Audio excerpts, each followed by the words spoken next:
नमस्कार, मैं अजय तिवारी आज आपसे नाड़ी शोधन प्राणायाम के बारे में चर्चा करूंगा। आपने पहले अनुलोम विलोम प्राणायाम देखा करा हुआ ना, उसमें भी नाड़ी का शुद्धिकरण होता है।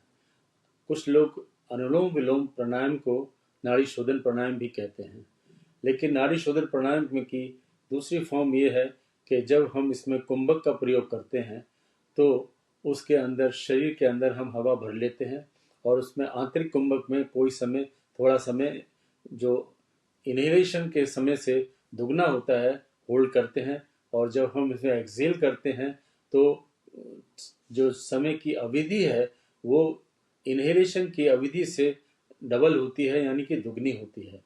इस क्रिया को मैं करके बताऊंगा, आप देखिए जरा। जब हम इनहेलेशन करेंगे तो पहले डिजिटल पोजीशन ले लें अपने हाथों की, लाइक दिस, और अपनी दो उंगलियां बाएं नॉस्ट्रिल पर रखें और अंगूठा दाएं नॉस्ट्रिल पर रखें। बायां हाथ घुटने पर रखें, स्पाइनल कॉर्ड को सीधा रखें। अब इनहेलेशन की क्रिया शुरू करेंगे।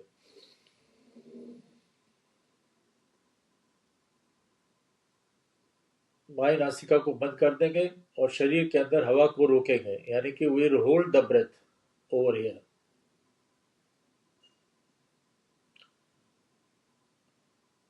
अब दाएं नासिका को खोलेंगे और ब्रेथ को एक्सहेल करेंगे।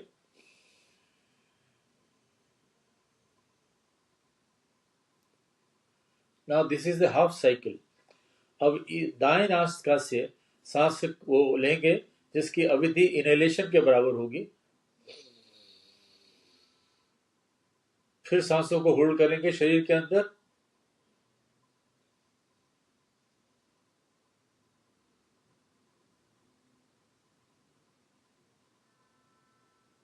अब एक्सहेलेशन करेंगे।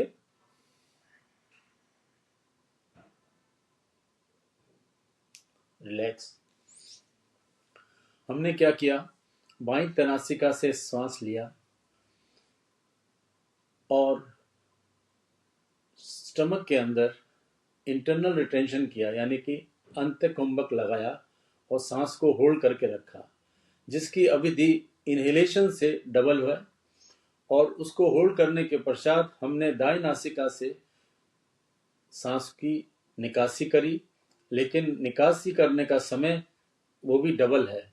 इसमें ध्यान रखेंगे कि हम समय का इंटरवल जो है उसका एक सही अनुपात लेंगे। इस रेशो को, इस अनुपात को 1:2 यानी कि अगर हम 5 सेकंड इनहेलेशन करते हैं बाएं नासिका से तो 10 सेकंड तक हम अंत्य कुंभक में, स्टमक के अंदर हवा को भर के रखेंगे, सांसों को रोके रखेंगे। और फिर 10 सेकंड के पश्चात हम दाईं तरफ से नासिका से सांस निकालेंगे और 10 सेकंड उसकी अवधि को पूरा करेंगे। याद रखें कि इनहेलेशन का टाइम जो है वो एक्सहेलेशन के टाइम से कम हो, या इनहेलेशन का टाइम जो है एक्सहेलेशन का टाइम ज्यादा हो। इस चीज का ध्यान रखेंगे। You should try to understand this ratio can be changed as per your desire and your strength.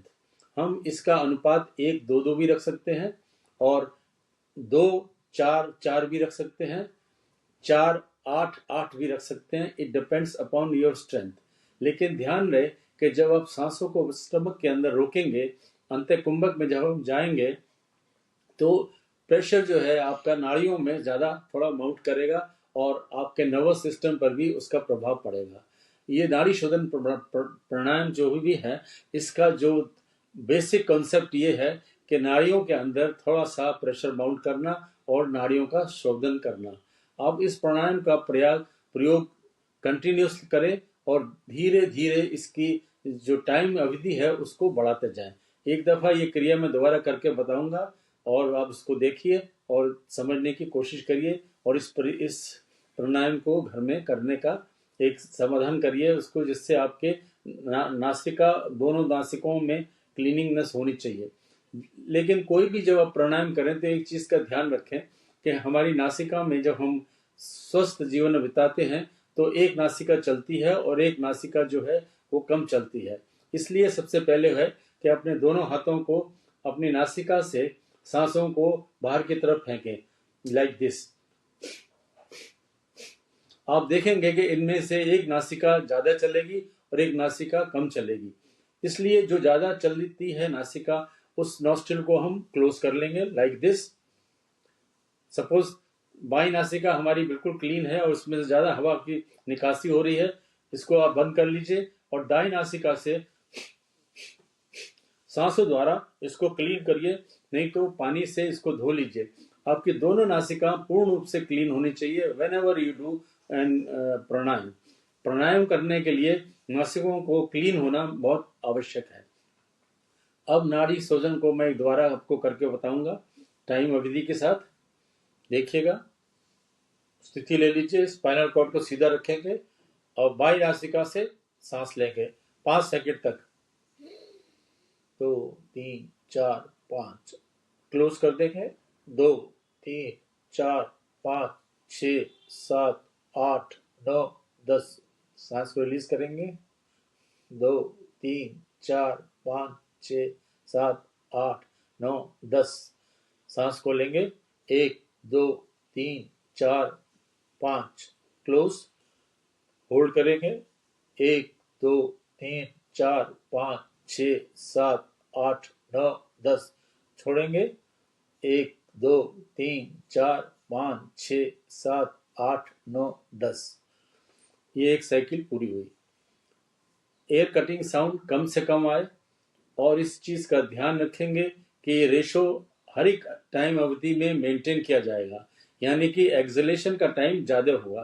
दरअसल होता है कि उम्र के साथ साथ हमारे अंदर कई दफा आप जो लोग एक्सरसाइज नहीं करते हैं, ब्रीथिंग डिफरेंट टेक्निक से, या ज़्यादा उनका लाइफस्टाइल थोड़ा गड़बड़ाया होता है, तो उनके अंदर धीरे धीरे उम्र के बढ़ाव के साथ आपके अंदर शरीर के कार्बन डाइऑक्साइड की मात्रा बढ़ जाती है।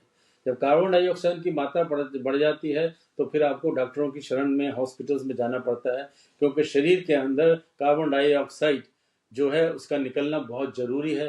तो इसीलिए ज़्यादा से ज़्यादा ऑक्सीजन लें और ज़्यादा से ज़्यादा हम कार्बन डाइऑक्साइड निकालें, क्योंकि बॉडी के अंदर जितने भी टॉक्सिन्स हैं वो हम एक्सलेशन के द्वारा ही निकालते हैं, और जब हम एक्सेल करते हैं तो उसका टाइम इनहेलेशन के टाइम से हमेशा ही अधिक होना चाहिए। इस चीज़ का ध्यान रखते हुए हम इस प्राणायाम का अभ्यास करें और हमें आप देखेंगे कि आपका धीरे धीरे आपका लाभ होना शुरू होगा। आपके शरीर में ज़्यादा चेंजेस आएंगे और आपके चेस्ट के अंदर एक स्ट्रेंथ पैदा होगी, और किसी की स्ट्रेस की जो क्षमता है, किसी के तनाव की जो भी आपका शरीर में लगता है, उसको इससे मिनिमाइज किया जा सकता है, और आपका expansion of chest and contraction of chest will also be improve.